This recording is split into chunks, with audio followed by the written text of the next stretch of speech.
বিশ্বাস করুন, কোরআন আমার সামনে, আল্লাহর কসম, কোন জীবিত পীর, কোন মৃত্যু পীর আমার ভাগ্যের ভালো বা মন্দ করার কোন অধিকার রাখে না।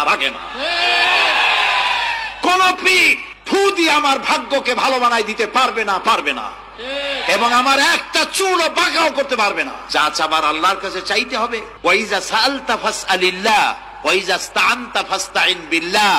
যা কিছু চাওয়ার আল্লাহর কাছে চাও, যা কিছু বলার আল্লাহকে বলো। সব কিছু করার মালিক তিনি, সুবহানাল্লাহ বলেন। এই জন্য মাজারের সাথে মুসলমানদের সম্পর্ক হবে না, মুসলমানদের সম্পর্ক হবে মসজিদের সাথে। কিসের সাথে বলেন জোরে? আপনি কোন অসুবিধায় পড়েছেন, মাজলুম হয়েছেন, অত্যাচারিত হয়েছেন, চাকরির সমস্যা হয়েছে, ঘরে খাবার নাই, অসুখ বিসুখ হয়েছে, নানান ধরনের সমস্যায় পড়েছেন, কোন মাজার নয়, কোন পীর নয়, মসজিদের ভিতরে চলে যান, উযু করে মসজিদে ঢুকে 2 রাকাত কাজায়ে হাজাতের নামাজ পড়েন। রাসূলুল্লাহর উপরে যখনই বিপদ হতো তিনি নামাজে দাঁড়ায় যেতেন। সুবহানাল্লাহ বলো। আপনি কেন যাবেন একটা কবরের কাছে? আপনার সাহায্য কামনার জন্য কোনো পীর নয়, আপনার সাহায্যের জন্য কোনো কবর নয়, সাহায্য পাওয়ার জন্য কে?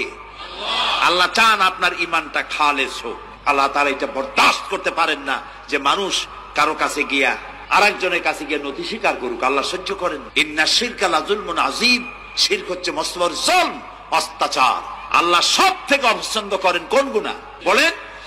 শিরক। আল্লাহ সহ্যই করেন না। কেন করেন না? একটা যুক্তিতে আসে। যারা বিবাহ করেছেন তাদের স্ত্রী যদি স্বামীর সাথে যে ধরনের হাসি খুশি প্রেমের আদান প্রদান করে, স্বামী ছাড়া যদি আরেকজন পুরুষের সাথে এরকমের ভাব বিনিময় করে, ফোনে কথা বলে, প্রেম করে, খুব সুন্দর করে ভালোবাসা দিয়ে যদি চিঠি লেখে অন্য পুরুষের কাছে, অথবা প্রেম নিবেদন করে, তাহলে স্বামীদের অবস্থা কেমন হবে বলেন? এইটার জবাব দিতে যদি দেরি হয় তো খুবই কুলক্ষণ। হ্যাঁ, ভয়ানক হবে, ভয়ানক হয়ে যাবে। নিজের চরিত্র যতই যা হোক, বউর চরিত্র ভালো চাই। আচ্ছা বলেন তো, স্ত্রী আপনার সঙ্গে যেভাবে প্রেমের হাসি হাসে, প্রেম নিবেদন করে, ওই রকম আরেকটা পুরুষের কাছে সাথে করলে আপনার সহ্য হয় না কেন? আপনি স্ত্রীর উপরে আপনার অধিকারটা কতখানি, কি জন্যে?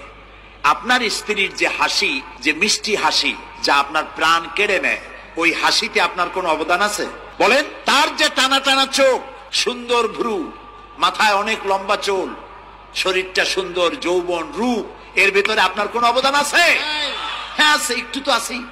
আপনি যে মুখ দিয়ে বউটা হাসে, সেই ঠোঁটে একটু লিপস্টিক লাগাইছেন, যে চোখের জন্য আপনি পাগল, সেই চোখে একটু কাজল লাগাইছেন, শরীরটাকে পেঁচাবার জন্য সুন্দর একটা শাড়ি কিনে দিছেন, একটা শাড়ি দিয়ে, একটু লিপস্টিক কিনে দিয়ে, চুলের একটা ক্লিপ কিনে দিয়ে, একটা ভালো শাড়ি কিনে দিয়া স্ত্রীর উপরে যদি এত অধিকার আছে যে কোনদিন মৃত্যু পর্যন্ত কোন প্রেমের হাসি, ভালোবাসার আদান প্রদান আপনি ছাড়া আর কারো সাথে করতে পারবে না, এইটা যদি আপনার অধিকার এভাবে প্রতিষ্ঠিত হয়, তাহলে এই হাসি যিনি দিলেন, এই দাঁত, এই সুন্দর চোখ, এই রূপ, এই যৌবন যা আল্লাহ তাআলা দিলেন, তার সামনে কোন পীর অথবা কবরের সামনে যদি হাত পাতে আল্লাহ বরদাস্ত করেন না। রাসূল সাল্লাল্লাহু আলাইহি ওয়াসাল্লাম যে রোগে মারা গেছেন, শেষ অসুখ, সেই সময়ে তিনি বললেন, পৃথিবীর মানুষ সাবধান থেকো, লানাল্লাহুল ইয়াহুদা ওয়ান নাসারা ইত্তাখাযু কুবুর আনবিহিম মাসাজিদা। নিশ্চয়ই ইহুদি খ্রিস্টানের প্রতি অভিশাপ, নিশ্চয়ই ইহুদি খ্রিস্টানের প্রতি অভিশাপ। ওরা নবীদের কবরকে মসজিদ তৈরি করেছে, ওরা নবীদের কবরকে মসজিদ তৈরি করেছে। রাসূল সাল্লাল্লাহু আলাইহি সাল্লাম বললেন, লা তাজালু কাবরি ওয়াসানা। পৃথিবীর মানুষ আমার কবরটাকে ইবাদতের জায়গা করো না। পৃথিবীর মানুষ আমার কবরটাকে ইবাদতের জায়গা করো না। ইন্নাল্লাহ ইয়াগযিবু আলা কওমিন। নিশ্চয় আল্লাহ ওই জাতির উপরে রাগান্বিত হন যে জাতি কবরে মসজিদ তৈরি করে। মসজিদের সাথে কবরের কোনো সম্পর্ক নেই। আল্লাহ রাসূল বললেন,